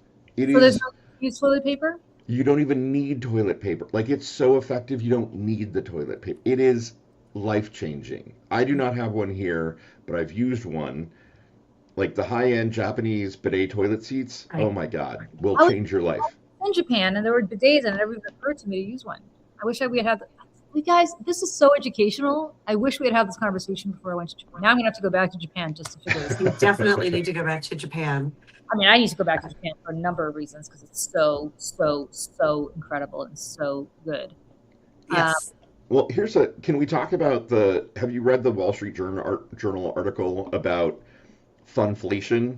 Like how part of what's happening right now is everything that is even remotely fun costs so much more than concert tickets or like the frame they use is tickets to the World Cup, right? Like you're not going to the World Cup unless you've got like 10 grand to drop. It's insane. Yeah. I can't get a ticket for my son because he really wants to go. There's no way. Right. And especially if you're not so Lawrence, was it 10 grand to buy the tickets originally? I'm not a sports fan, or is that post sale market, resale market? That's resale market. So what I understand is, so Cliff is Cliff is at the game today, right? But what he did is, I mean, I don't know his business. I don't know how much he spent on them, but I know that he entered into the pool like 2 years ago. Basically said I will buy any ticket for these dates. I don't care who it is. I don't care who's playing. Like if you wanted to have, any control over who you were playing or, what teams you were seeing, then it cost money. But if you entered yourself into sure, I'll take any ticket you give me, it was not as expensive. But still, like a family of 4, even if tickets are, $2 grand each, that you're still dropping $8 grand for your family. Not to mention, get there in New York, you have to take, as I said, they shut down everything else. You have to take New Jersey Transit. It is $100 round trip. Yep. To go in normal times, it's like $20. Right. So I mean, imagine crazy. What a beer costs at that game, right? Like I'm sure a beer is $30.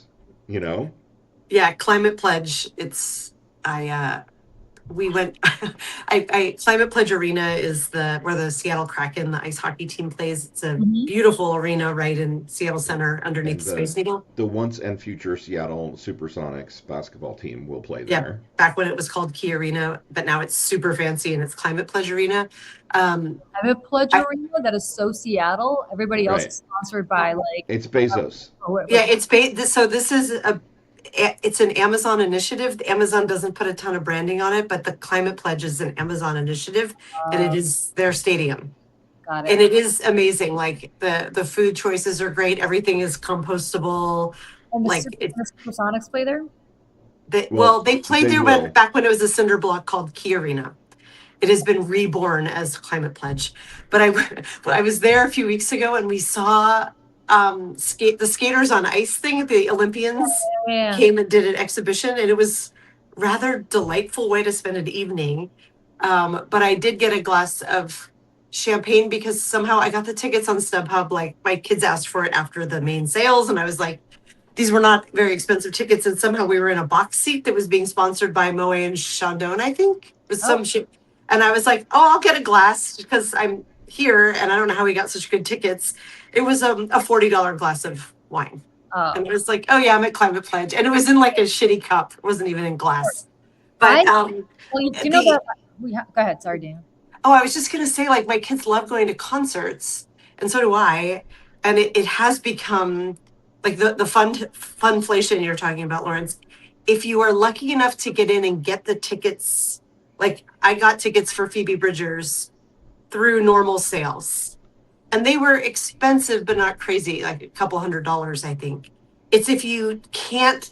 I tried to get tickets for the Daisy Chain. It has one word too many. Daisy Chain Fields Festival. Which we should talk about. Have you heard about this festival? Mm-mm. Either of you? Okay. It was announced this week and tickets went on sale immediately. This is amazing. I'm sure you remember Lilith Fair. Oh, of course. Okay. So hold on, because I did write a little story about this. I'm going to go find it. It's on Medium, not on Substack, but I'll still share the link. So announced on Tuesday, ticket sales Thursday, the Daisy Chain Fields Festival, sponsored by Olivia Rodrigo. Okay. And it is an all-women music festival. Nice. Hold on, I'm looking for the link. And it's in Irvine. It's in like near LA. Actually, I don't know how close that is to LA, but Lawrence, you would know. I think it's pretty close. Irvine, I know where it is. It's not that far. Yeah. Here it is. So I'm going to read you actually, it's not here. The bill is extraordinary. It's all women. And the poster lists them in alphabetical order. So even though Olivia Rodrigo created the festival, she's listed in the middle.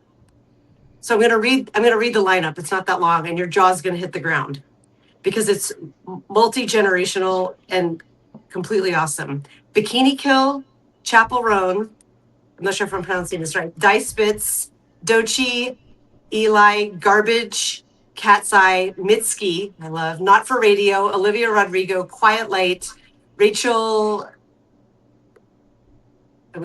Chino Riri, I think, Santa Gold, The Breeders, with special guests Karen O, Sarah McLachlan, and Stevie Nicks. Oh my God. So it's a ton of contemporary artists, a ton of kind of millennial artists, and then the Gen X and Boomer artists are the special guests. And she is, of course, hat tipping Lilith because she brought Sarah McLachlan in. Right. So good. It's such a good lineup. And I tried to get tickets because it's right before my daughter leaves for college. It's the end of August. And I sat in the queue for over an hour and then was told I could add my name to the wait list. And that's it. So that means we didn't get tickets. Tickets but they were $200. The general admission tickets were $255 plus fees. Yeah. But then there were the VIP and the blah, blah, blah, blah, blah tickets that were more. But to hear all those bands, that's a price that makes sense to me. You would pay that much just to go see Stevie Nicks. But this is, again, like the whole funflation thing, right? Like, yes. So Betsy in the chat is saying $200 tickets are reasonable. I guess this is why I've barely ever been to concerts. That's the crazy thing. That's very reasonable now. Right. Like you're going to get 3 tickets. It's going to be $1,000 just for the tickets. Just for the tickets. Yes. And then you've got to go to LA to actually go to the show. Yeah. It would be astronomical. And Lady Gaga came through last year and didn't get Ticketmaster hates me. I don't generally get picked for the queue. And I wanted, my daughters really wanted to go, and so did I. And I was like, hey, we've never seen Lady Gaga. We've seen most of their favorites, but we've never seen Lady Gaga. And yeah, it was thousands of dollars a ticket. And I was like, I'm sorry, kids. I know how much this means. And also, I can't. I will work on that for you. And I really will. If you can come to New York, I will. Oh my God, we would come to New York. We're talking about so we have no travels planned for this summer, which is really bumming me out. It's my daughter's last summer before she leaves for college. I will need to go to fly. She will need to fly to get where she's going, and I'm going to go too, and I'm going to stay for a bit of time because it's far and because she asked me to. How sweet is that? She's like, will you hang out in case I need you for a few days? And I was like, oh, yes. But that'll be in September. And the one thing we're considering doing this summer is I was like, it's off season to go to New York, but maybe we should just go to New York. I feel like I have friends there now, like you, Julie. And well, go to New York. I will tell you. Tell me when, because maybe I'll try to overlap, because I'm determined to get to New York this summer. Guys, I will give you. I'm around. If I don't go to Ukraine, I will be around all of August. Weekends are a little tough, but perfect. We would be there at because we would be there after mid-August, somewhere in the latter half of August, if we were to do it. Yes, I have to be in DC for part of that. We can work it out. We don't have to. Okay. Plans online, but 100%. Michelle and I will take you guys around and show you everything. Amazing. That would be. We keep talking about doing a show called Julie and Michelle's New York, and we could do it with you guys. We could show you around, and we can. Yes. Put it up. Yes. Plus, we need to introduce you to Aidan Wharton, who was my co-host for the Not Straightforward show that we were doing for a while. Is he in New York? Yeah, he's in New York. He and his husband live in New York, and he's a podcaster, and his Substack is called Gay Buffet. Awesome guy, lots of great topics. We could have a super fun New York whirlwind trip. We keep meeting these amazing people in New York. Jane Pratt is in New York. I don't know if you guys know each other, but I love her. And Sari Botten is there, and I think Rachel Kramer Bissell is just outside the city from Open Secrets, where she published my Father's Day story in her literary magazine. Leonard is close by. There's a lot of people. Yeah, there's just so many to meet, and I have never seen a show on Broadway, and my youngest especially is super into theater right now. I'm like, we should go to Broadway. We are seeing, it's so funny. I have a friend, my best friend from college is coming in from San Francisco. She grew up in Connecticut, so she obviously, which is in southern Connecticut, right by New York. So she obviously knows New York really well. But her husband is from California, and he's been here once or twice, but not really, Do you hear this dog growling? This is what I can. Yeah. It sounds like there's a Tasmanian devil in your house. Right now. I will, John Donahue, I will take him to see Tony Danza. I know exactly where he hangs out. We can go. Yeah. Yeah, we could. Yeah. And we'll get a blue van and we'll ride up and down like Tony Danza did in Who's the Boss. Anyway, so please control this. I know she's biting your leg. Please control. Can you imagine if we could do a Saturdays for Sanity? We have to go into separate rooms in New York. We'll get a studio. It's not a problem. I love it. Last weekend, I met my first Substack friend in person. It's Libby Grant. She's a writer, a novelist. Her most commonly used pen name is Olivia Hawker. I have not read her books yet, but she's a best-selling author. She writes full-time for a living. We met her through Substack, and she lives on the San Juan Islands, which are islands due north and west of Seattle. They're very rural, and we love Libby. She's a riot, and she does a sheep stream from the San Juan Islands, where she just goes out and literally sits in the fields with sheep. Right. And so she came out here, and it was the Saturday of solstice weekend. So it was the night before the solstice, and we went live, and I was like, we have to get to Golden Gardens, which is this beach that's on the west. It's in Northwest Seattle, and it's all the way to the water looking at the Olympic Mountains over the peninsula, and people go to watch the sunset. And so we watched the sunset live. I love that. We might have seen Dave Matthews on the beach, but we're not sure if it was him. Does he live around there? Yeah. Oh, I didn't know that. He does. He's not a Seattle native, but he lives. No, I know. He's in Virginia. Well, I think he's from South Africa, actually. But yeah. You guys come to New York. Let's do this. So yes, what I was saying is my best friend is coming to New York from also the end of August. Yeah. And she's like, I've never seen Book of Mormon. Do you guys want to go with us? And I was like, I'm the only person in New York who's never seen Book of Mormon on Broadway. Oh, yeah. Have you guys seen it? Yeah. I have seen it, not on Broadway, but it's a riot. It is fun.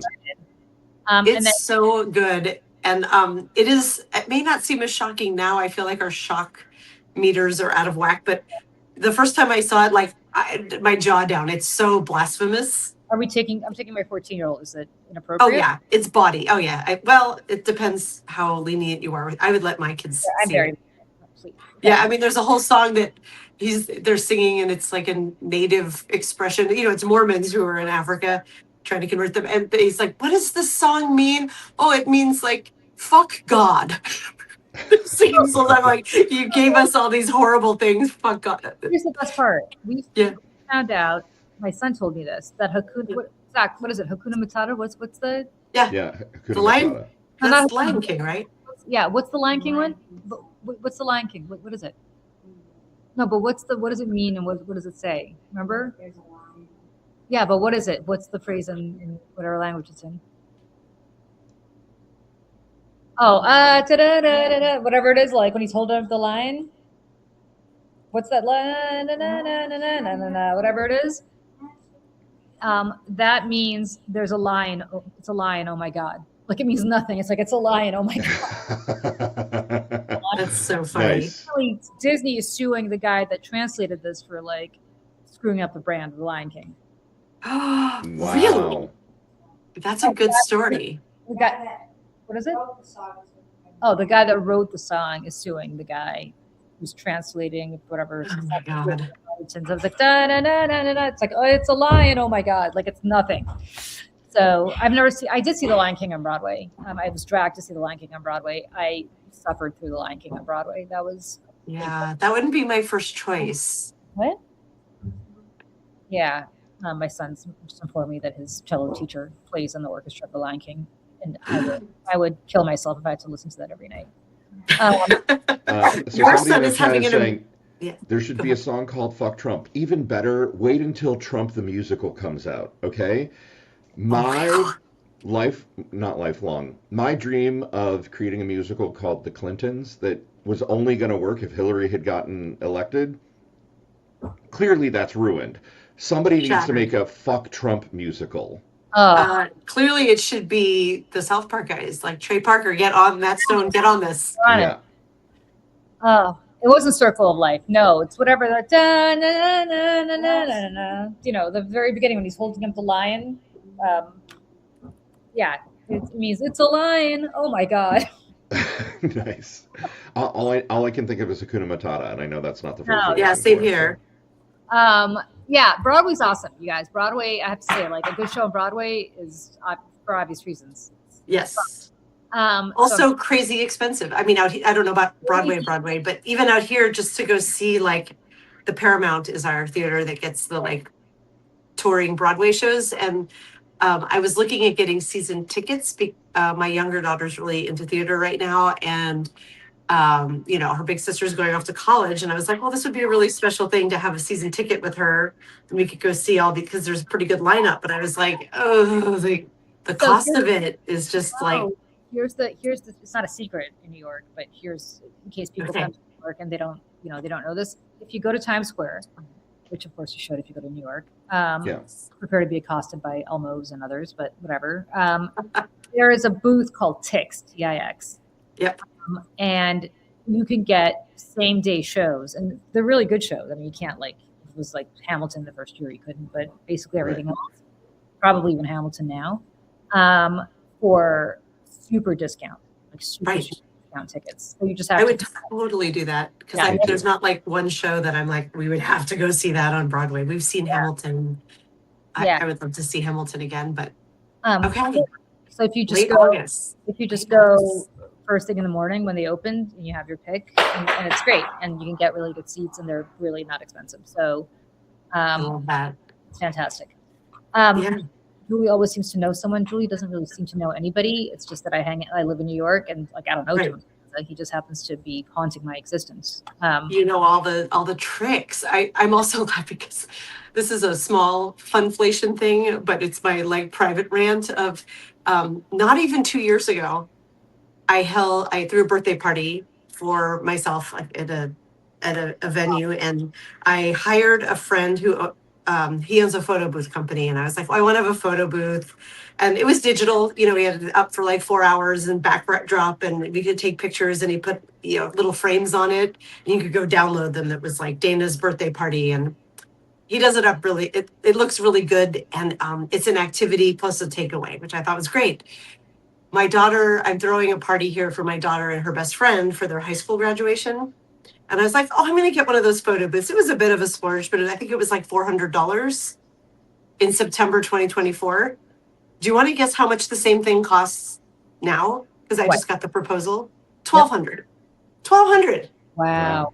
And I was like, I get things are more expensive, but it's a photo booth. Like it's not a consumable. You don't have to rebuy. Well, maybe you have to replace your cameras, but like triple. I'm like, good on you for your business doing well, but like too much for my blood.